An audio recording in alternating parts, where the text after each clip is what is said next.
안녕하십니까, 알림이 황희두입니다. 최근 한동훈 장관은 어떻게든 말꼬리만 잡으려 하고 있습니다. 이재명 대표의 불체포 특검 포기 발언을 저렇게 비꼬았었죠. 송영길 전 대표를 향해서도 저질 괴담 타령하며 끝까지 어그로 끄는 모습을 보였는데요. 어제 뉴스버스 김태형 기자가 단독 기사를 썼습니다. 검찰 내부 통신망에 한동훈 장관을 저격한 검찰 일반직 간부 출신의 글이 화제가 됐네요. 한동훈 장관을 향해 말장난하는 걸로 느꼈다. 과거 모셨던 한동훈이 아니라 다른 사람 같다. 이런 비판이 나왔는데, 그러자 한 수사관이 종북사회주의자, 왼쪽 정치질, 이런 식으로 댓글을 달면서 논쟁에 불이 붙었습니다. 한동훈 장관을 비판한 A씨는 한동훈의 말 앞뒤가 전혀 안 맞고 이해가 안 된다. 마치 중요한 국정을 게임을 하거나 장난치듯이 말하는 것 같다. 국민을 상대로 훈계하고 공격하려는 이유는 뭐냐? 일반인이나 할 수 있는 말로 판결을 무시하는 것 같다. 이러한 지적은 최근 편의점에 간 한동훈으로 화제가 됐던 그 풍자와도 비슷한 거고요. 이러한 합리적인 비판에 모 수사관은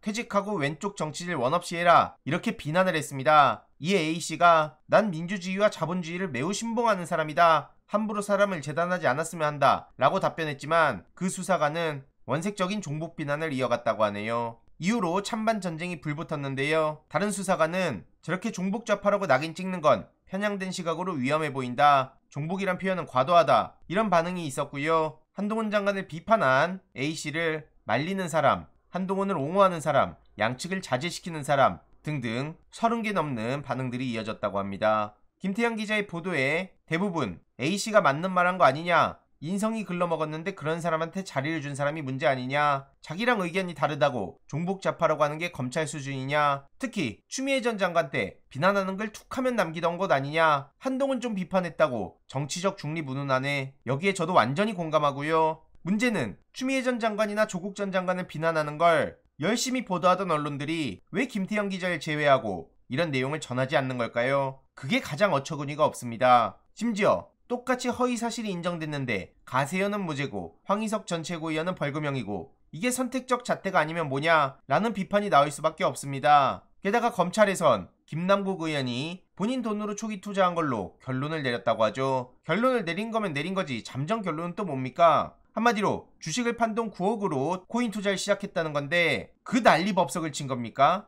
검찰이든 누구든 여기서 누가 책임지는 걸까요? 그냥 아니면 끝입니까? 아무튼 이런 선택적 잣대에 대해서도 계속 비판의 목소리를 내야 된다 보고요. 어제 윤석열 없이 부산 엑스포 홍보 영상이 상영돼서 지각이냐 아니냐 이걸로도 많은 논란이 있었습니다. 해명에 따르면 현장 돌발 상황에 따른 해프닝이었다 하고요. 대통령실에선 먼저 도착해서 대기하고 있었다. 지각은 가짜뉴스다 라고 했는데 뭔 말을 믿을 수가 있어야 말이죠. 지금 부산이 30표로 꼴찌라고 하는데 오는 11월 말 국제박람회 총회에서 최종 결정이 된다고 합니다. 좋은 결과가 있었으면 좋겠고요. 국민의힘 대변인 유상범 씨가 북한 엑스포 타령을 했죠. 실수는 누구나 할 수 있습니다. 그런데 불과 이틀 전 KBS 뉴스에서 부산 엑스포를 북한 엑스포라고 하자 국민의힘이 뭐라 했습니까? 국민은 부산을 북한이라는 공영방송에 수신료를 내고 싶지 않다. 그러면서 또 어그로를 끌었죠. 그럼 본인들 논리대로면 유상범 교체해야 되는 거 아닙니까? 이러니 해당 소식을 접한 시민들은 수석 대변인이 저 모양이다. 부산을 북한이라고 읽는 당에 남아있어야 되겠냐? 탈당해야 되겠다. 이런 반응들이 쏟아지고 있네요. 자업자득이란 말밖에 안 나오고요. 이철규 의원도 망언을 쏟아내고 있죠. 수능 강사 100억, 200억 연수입을 범죄고 사회악이라고 규정하고 있습니다. 초과이익을 취하는 건 범죄라고 하는데 돈을 많이 버냐 아니냐, 이거에 대해선 충분히 논쟁할 가치가 있지만 무슨 범죄 타령하고 있습니까? 이러니 이준석 전 대표도 저건 보수의 가치가 아니다 라고 지적하는 거고요. 그렇게 초과이익이나 범죄, 사회악에 관심이 많으면 조용한 내조하겠다면서 뒤통수 친 김건희 씨한테도 한마디 해보세요. 심지어 문재인 정부 때는 틈만 나면 시장에 개입한다면서 자유를 침해한다던 사람들 어디 갔습니까? 라면값 내려야 된다. 추경호 한마디에 라면주 주가가 일제히 약세를 보이고 있습니다. 이게 문재인 정부 때였다면 이들이 뭐라 그랬을까요?